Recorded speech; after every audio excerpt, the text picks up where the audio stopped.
Hey, what's going on? It's Ventus and Ventus, and we're back with another how-to video talking about Dolphin. So the reason why I'm making this video, just the fact that I did the upscaling video, and I thought, hey, why not just do the whole thing with Dolphin?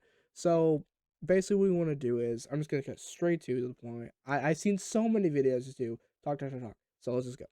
So first thing we want to do is go to your web browser. Mine is Chrome. So when you go here, type in your Dolphin Emulator. I'll probably just leave it in the description. So yep. So yeah, when you search it up, go to download. So to explain these differences, beta is like the usually monthly type thing you can see.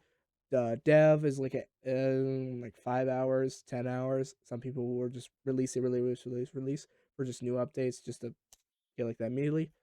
Legacy, just old. So I would recommend the beta. Just get those ones. They come out every once in a while, 1 to 3 months. So yeah, let that download, get that going.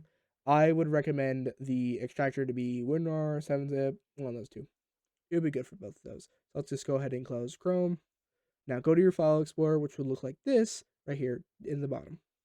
Downloads, and then once you go here, right click, extract here, let that extract. Okay, then delete this just to save some space, make it a little cleaner. I've seen a lot of people just have extracted just random folders everywhere. So yeah, go into Dolphin. So yeah, let me just explain a little bit. Dolphin, these two and this one down here are updaters. So yeah, what you want to do is double click on Dolphin. Yeah, I don't know why it's telling me to do that. I think it's just a virtual machine stuff. That's just being a little weird. I am running this on a virtual machine. It's great. I love it. Because once I do this, I could just reset it, nuke it, and then just do PS2 emulation. Which, if y'all want to see that, leave a comment on that. I can do that too. It's a little more difficult just with the BIOS and the controller setup because it's a bit the GUI's okay. Unless I do the new one with that looks more like DuckStation. Looks great. Yeah. Basically just to explain emulation, movie, kind of just see some of the you yourself recording. I prefer what I'm doing with OBS, works a lot better. Options, tools, view, help. So what you want to start out with is config. Check out your settings. So yeah, the settings you really want to do, dual core, way better. Cheats, dismiss automatically, and then besides that, if you use a Discord, you could do this. This is pretty helpful. Interface isn't really crazy. You can do some of the download covers. You can do the style, make it look different. Why not just do Emerald? There you go. Perfect. You can change your mouse cursor. So if you're in a game and you will do this, it won't bother it. Audio, don't really need to change that. Paths, you can do that for your game. If you're like setting up like GameCube games, you can set it to there. GameCube, nothing really here. Nothing really here on the Wii. Nothing really here in the Advance. So I probably should mention this. I can't give you a link to games. It's pretty easy to find. It's a simple Google search. Type in, oh, how to find games. And then that's pretty much it. I don't even know if I can even say that without YouTube just being like, no. But yeah, no, it's pretty easy. You'll find it in like 10 minutes. Same thing if you're on PS2 with the BIOS, you'll find it. There's people talking about it places. So yeah, you can just find that.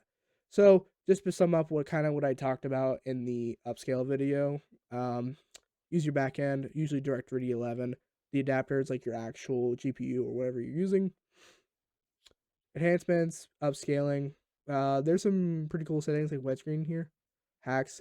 You'll use that for really specific certain games, like what I did with Background in the PS3 emulator. There's a hack in there that you can do that. In advanced, there's some settings in here that are really nice to change. FPS, percent speed.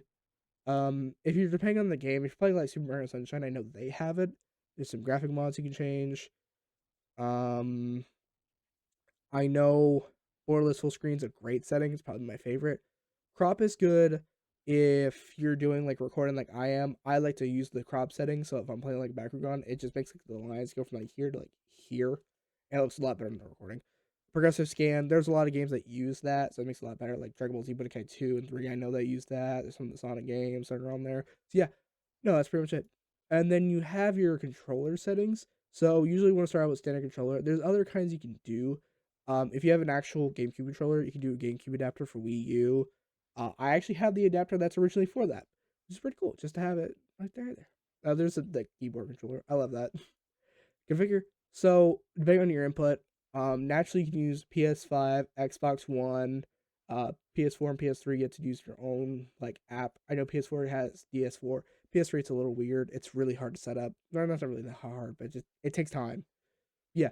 So pretty much that's what it is. So if you just do these keys, and then if you go to control stick, you do that, and then for C stick,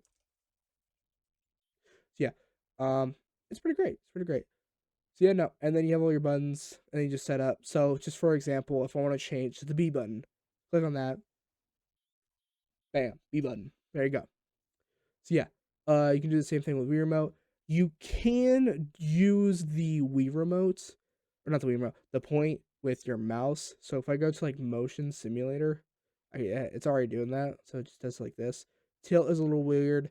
I would recommend if you're playing games like what I did with Background and Metroid trilogy, the three games all together, and they add the motion with the Wii control. I would actually recommend getting the Dolphin bar to actually use a Wii remote, just like this. This is a natural Wii remote, just from the old days that I had when I was a kid. This is an actual Wii remote I've had back then since 2009. Could be longer.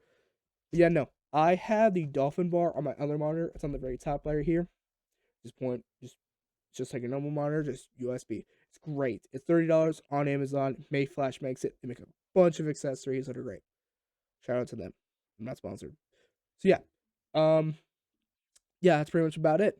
So yeah, there's not really much to talk about. Okay, so leave a comment if you want to see anything else about Dolphin or PS2 or the other emulators.